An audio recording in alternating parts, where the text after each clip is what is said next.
खैरारू प्रकाश जे सिमुलिया खैरा विधानसभा अंचल पई बीजेडी चलित निर्वाचन रे पूर्वतन मंत्री दुई थरर विधायक ज्योति प्रकाश पाणिग्राही टिकेट काटी नुआ चेहरा रूपे जड़े महिला प्रार्थी सुभाषिनी साहू को टिकेट देइछि।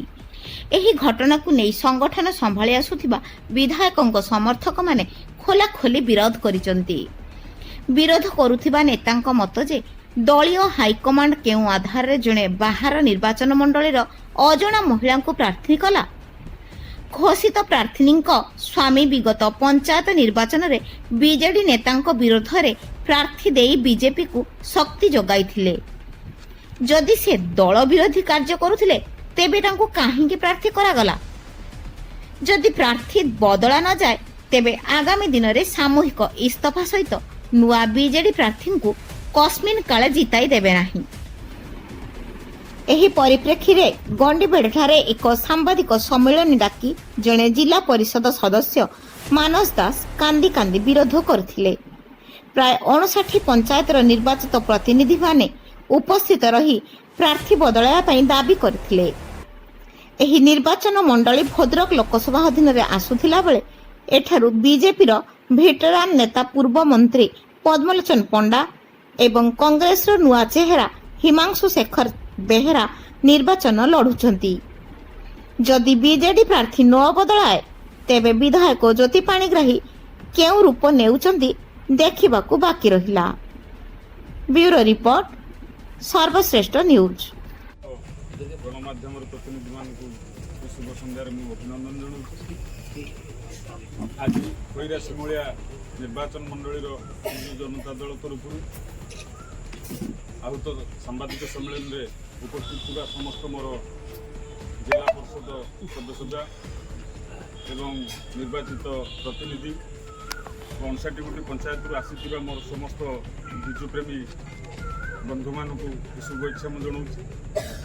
आजिकार ये जो सांबादिक सम्मेलन जरिया आपण मान जरिया माननीय मुख्यमंत्री पाखे दृढ़ दाबी उपस्थापना करुँ। खैरा सिमुलिया निर्वाचन मंडलीर विगत दिनर स्वर्गत परशुराम पाणिग्राही जड़े श्रृंखलित विधायक भाव में विधानसभा से परिचय सृष्टि कर सुपुत्र श्रीजुक्त ज्योति प्रकाश पाणिग्राही महोदय दीर्घ 10 वर्ष धरी खैरा सिमुलिया बासी सेवा कर माननीय मुख्यमंत्री आशीर्वाद दुई थर विधायक निर्वाचित होती मंत्रिपदर मंत्रिमंडल से स्थान पाई कार्यदक्षता आज समग्र निर्वाचन मंडलीर जनसाधारण ठारू आरंभ कर समस्त निर्वाचित प्रतिनिधि उपलब्धि कर कार्यदक्षता आज बहु आधार में माननीय मुख्यमंत्री खैरा सिमुलिया निर्वाचन मंडलीर विजु जनता दल प्रार्थी को परिवर्तन करिसेंती। ये हूँ समस्त मनर गोटे प्रश्न। आम समस्त ये खबर पाई आम मर्माहत एवं माननीय मुख्यमंत्री पाखे आम दृढ़ दाबी उपस्थापना करुचु। माननीय मुख्यमंत्री जो मत रखिंट से मत को परिवर्तन करंतु। कारण विगत दिनर माननीय ज्योति प्रकाश पाणिग्राही महोदय 59 पंचायतर जनसाधारण सहित से जड़ित एवं विजु जनता दलर संगठन को से सुदृढ़ करिसेंती।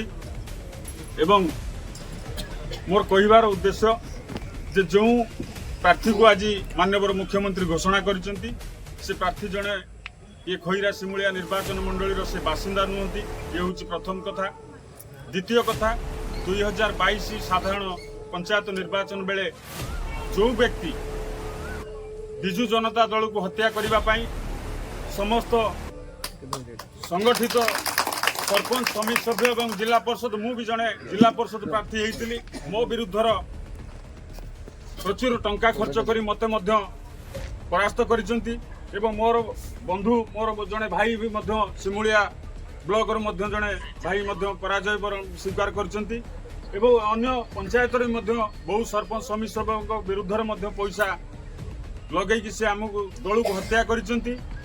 तेबे से जघन्य कार्य करिथिबा एवं विजु जनता दल को हत्या करिथिबा व्यक्ति को आमे केबे बर्दाश्त करिमु नाहु। ये समग्र निर्वाचन मंडलीर समस्त जनसाधारण व्यथित एवं आमे तांको कौनसी परिस्थिति रे आम ये खैरा सिमुलिया निर्वाचन मंडली विजु जनता दल प्रार्थी हेले भी मध्य आमे ताकू कौन परिस्थिति आमे ताकू निर्वाचित करदेबू ना ये प्रतिज्ञा नहीं सारी। मोर कहबार उद्देश्य विगत दिन खैरा सिमुलिया निर्वाचन मंडली समस्त विज्ञ भोटर भाई भौणी मैंने अच्छा मु मन पकई देवाई चाहे माननीय मुख्यमंत्री टिके दृष्टि आकर्षण करेंगे।